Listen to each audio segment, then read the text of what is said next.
Hello, my name is Susan Graham. I'm a certified elder law attorney, and today we're going to talk about what happens when you visit with your folks and you notice that there's some past due bills that are coming in.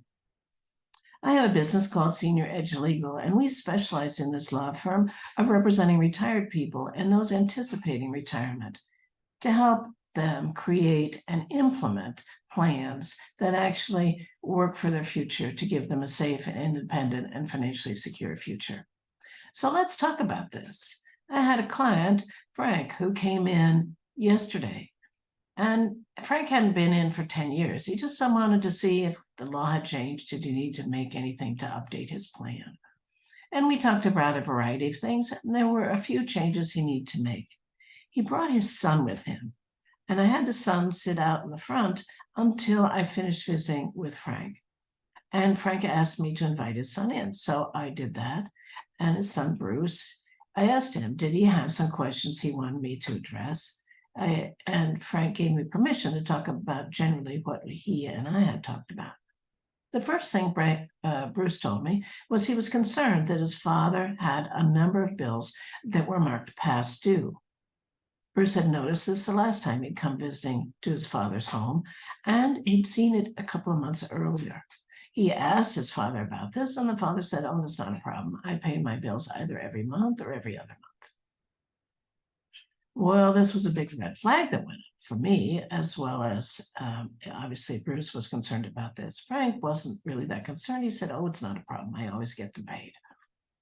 So here I was sitting in the middle trying to figure out how can we get this solved that is good for Frank, as well as Bruce won't be going off the charts in terms of fighting and arguing with his father all the time. Frank was just like the rest of us. He wanted to be independent. He wanted to make his own decisions. But he acknowledged that, yes, maybe this wasn't the best way to deal with his bills. So we came up with a compromise. What we came up with was Bruce wanted to help his father create automatic payments. And his father really didn't like computers and didn't know how to do that. And Bruce said he would be willing to do that. So to pay the power bill and the heating bill and to pay for the water and the car payment bill and all that. So Bruce was going to go home and do that. In addition, Frank agreed that it was good for Bruce to be able to know what's going on. So he will give permission to the bank to send a copy of the checking statement that comes to Frank every month, to send a copy to Bruce, so Bruce would have knowledge of what's going on. Frank had already put Bruce on the account, but he didn't really want Bruce to write his bills. Frank wanted to continue to do that. Lastly, they both agreed that it would probably be good to put a limit on how large a check Frank could write. So they were going to write or work something out with the bank so that if the check was going to be more than $1,000, it would require 2 signatures.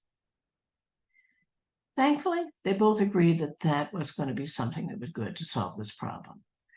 It's important for Frank to maintain his independence, and we're allowed to be smart or silly or stupid about how we handle our own money. But after a while, if we really don't have an appropriate grip about our finances, that can create some really big problems. So the solution we came up with should work for both Frank and Bruce for the foreseeable future. And if Frank decides he wants to give up the management of his funds, there are steps that are easy to take to make that happen.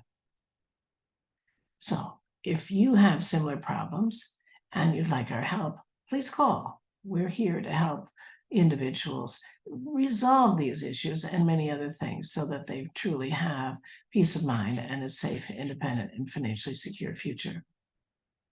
If that's something you'd like to talk with me about, please call my office, 208-344-0375. That's 208-344-0375.